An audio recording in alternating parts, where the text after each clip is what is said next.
ನಮಸ್ಕಾರ ಗೆಳೆಯರೆ, welcome back to my YouTube channel. ಇವತ್ತು ಎಲ್ಲಿ ನೋಡಿದರೂ ಆಪರೇಷನ್ ಸಿಂಧೂರ್ ಎನ್ನುವ ಪೋಸ್ಟರ್. ಎಲ್ಲರ ಸ್ಟೇಟಸ್ ಸ್ಟೋರಿಗಳಲ್ಲಿ ಆಪರೇಷನ್ ಸಿಂಧೂರ್ ಎನ್ನುವ ಪದ. ಈ ಹೆಸರು ಕೇಳುವಾಗಲೇ ಮೈ ರೋಮಾಂಚನವಾಗುತ್ತದೆ. ಕಾರಣ, ಪಹಲ್ಗಾಮ್ ದಾಳಿಗೆ ಪ್ರತೀಕವಾಗಿ ನಮ್ಮ ದೇಶ ಪಾಕಿಸ್ತಾನ ಉಗ್ರ ನೆಲೆಗಳ ಮೇಲೆ ದಾಳಿ ಮಾಡಿದೆ.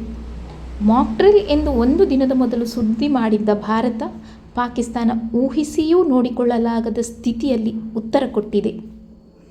ಈ ಆಪರೇಷನ್ ಸಿಂಧೂರ್ ಎಂಬುವ ಹೆಸರು ಇಡೀ ಭಾರತೀಯರೇ ಹೆಮ್ಮೆ ಪಡುವಂತೆ ಮಾಡಿದೆ. ಎಂಥ ಅರ್ಥಪೂರ್ಣ ಹೆಸರು ಇಡಲಾಗಿದೆ ಅಲ್ಲವೇ?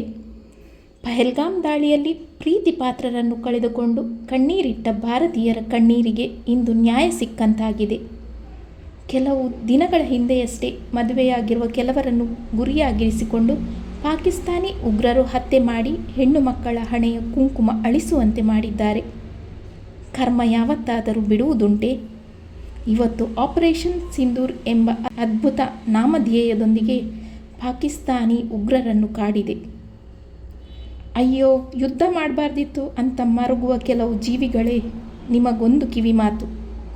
ಸಾಧ್ಯವಾದರೆ ನೀವು ಜೀವಿಸುತ್ತಿರುವ ದೇಶವನ್ನು ಪ್ರೀತಿಸಿ. ಇಲ್ಲವಾದರೆ ದಯವಿಟ್ಟು ನೀವು ಪ್ರೀತಿಸುತ್ತಿರುವ ದೇಶಕ್ಕೆ ಹೋಗಿ ಅಲ್ಲಿಯೇ ಜೀವಿಸಿ. ಇಂದು ಆಪರೇಷನ್ ಸಿಂಧೂರ್ ಮೂಲಕ ಪಹಲ್ಗಾಮ್ ದಾಳಿಗೆ ಪ್ರತೀಕಾರ ತೀರಿಸಿಕೊಂಡ ಭಾರತೀಯ ವೀರ ಸೈನಿಕರಿಗೆ ಅಭಿನಂದನೆಗಳು. ನಮ್ಮ ದೇಶದ ಸೈನಿಕರ ಮೇಲೆ ನಂಬಿಕೆ ಇಟ್ಟು ಅವರಿಗೆ ಸ್ಫೂರ್ತಿಯಾಗಿ ನಿಲ್ಲೋಣ. ಧನ್ಯವಾದಗಳು.